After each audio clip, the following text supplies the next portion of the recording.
Alright, so quick news update. Robert Kubica is still in the hospital.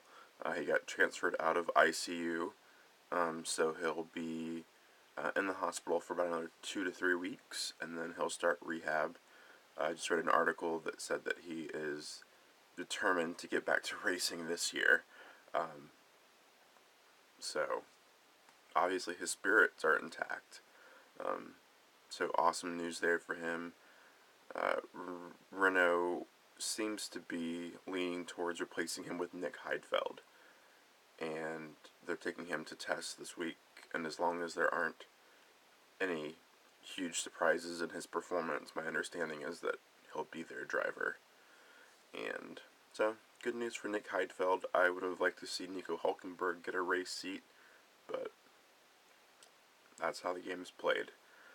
What else? HRT is apparently skipping testing for one day so that they can shoot an ad for Pirelli, I guess, which I didn't think Hispania was so far ahead on development that they could take any time off, but that's their decision. Whatever, floats their boat. And a month from today will be the official start of the 2011 season in Bahrain. So I'm super excited. Can't believe we only have another month to wait. Seems like we were just in Abu Dhabi finishing things up, but super excited. Tech news. HP yesterday unveiled a trio of new devices. The HP Veer, which has a 2.6-inch screen. It's very tiny. I'm not sure how that's even really a usable phone. It's got a slide-out QWERTY keyboard, bunch of RAM, 800 megahertz processor. It's fast, but I'm sure the size of the touchscreen and the size of the physical keyboard means that it's really only going to be for people with small hands. They also unveiled the Palm 3, which has a 3.6-inch screen, double the pixels of the previous, I think double the pixels, a lot more pixels. It's like 800 by 480, I want to say, which is more than double. But it's got a 1.4 gigahertz processor, which is incredibly fast, and WebOS 2.2. Unfortunately, won't be shipping until this summer. After Palm, one of their officers made a big comment about how they're, not gonna announce stuff and then have to wait months to ship it, and then they did just that. But very cool. Sounds like they've finally caught up on the hardware specs end of things, so maybe HP will see a resurgence in their Palm brand. And they also unveiled their touchpad, which is a carbon copy clone of the iPad as far as screen size is concerned. There is a front-facing webcam that allows for web video calling, and it also has a dual-core 1.2 gigahertz Snapdragon processor. Only problem is that also isn't being released until summer, at which point the iPad 2 will be out, which will have similar specs, plus, the iTunes app ecosystem. So I think Palm really missed an opportunity to get ahead of Apple to release the next gen tablet before Apple gets a chance to. But best of luck to HP. WebOS is a great operating system, and it sounds like they finally have great hardware, so it's just a matter of timing. And just this morning, Nokia announced that they are abandoning the Symbian platform, and I think they're keeping Symbian as like their low-end operating system for their smartphones, but they are moving to Windows Phone 7 for their high-level,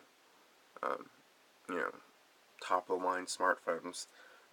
They had been evaluating both Windows Phone and Android, and they said that the best chance for them to um, build on top of and create distinguishing characteristics was Windows Phone 7, which seems odd because Microsoft was pretty adamant that people weren't going to be skinning and changing Windows Phone 7, but maybe they've worked something out. Sounds like they've got a really close partnership. So Nokia has some of the best quality handsets in the world. I would say behind the iPhone, as far as build quality, Nokia's are very sturdy phones, especially their new ones that are, you know, anodized aluminum and just great build quality. So hopefully, if they can get Windows Phone 7 operating better than others have, maybe they can make a go at it. But only time will tell. I think that's pretty much it. Egypt still going on. Mubarak's still not getting the message. It's like each time he announces something, everyone's reaction is that's not the problem. He's now delegated powers to his VP, but he's refusing to step down. And it's like people in Egypt are rioting because they want you gone. It's not they're worried about you having too much power or X, Y, or Z. It sounds like the army is getting close to intervening. But at this point, he really has no one to blame but himself. He created a government where the only people who can run for the presidency are people who are in his political party. And, he's shocked at the number of, protesters who refuse to go home. And it's like, you're basically a tyrant, and they want you gone. And until that happens, they're not going to be happy.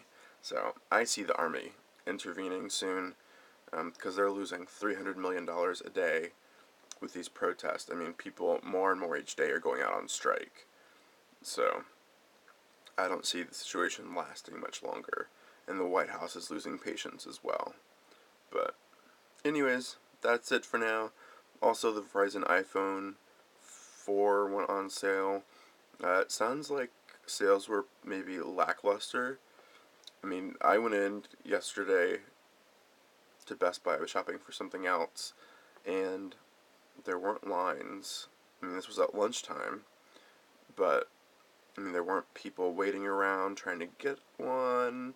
I mean, I saw a couple walking out with them, but nothing huge. I mean, my theory is that people who really wanted to have an iPhone already bought one on AT&T, and that even though AT&T's coverage may not, well, AT&T's coverage sucks in a bunch of places, but they're probably used to it by now, and they're probably not looking to, pay an early termination fee and switch. So, I ended up going with the AT&T version, namely for value. At the time, and I just signed up. I just bought it 3 days ago because I had problems with Verizon, and I was like, I'm not going back to them. Their billing and customer service department is a mess, but or they at least messed up my account. And for the same price, I got twice as many text messages, and data is not unlimited, but it's 2 gigs, which I think I can get by on per month. And then they announced the mobile to any mobile. So if you're on their current voice plan, if you sign up for unlimited messaging, you then get unlimited calls to any mobile number on any carrier. It's like Sprint's any mobile. So I went ahead and did that. I went from 1,000 text messages to unlimited, but now I can call as many cell phones that I want, and then my anytime minutes will continue to roll over. So cool stuff there from AT&T.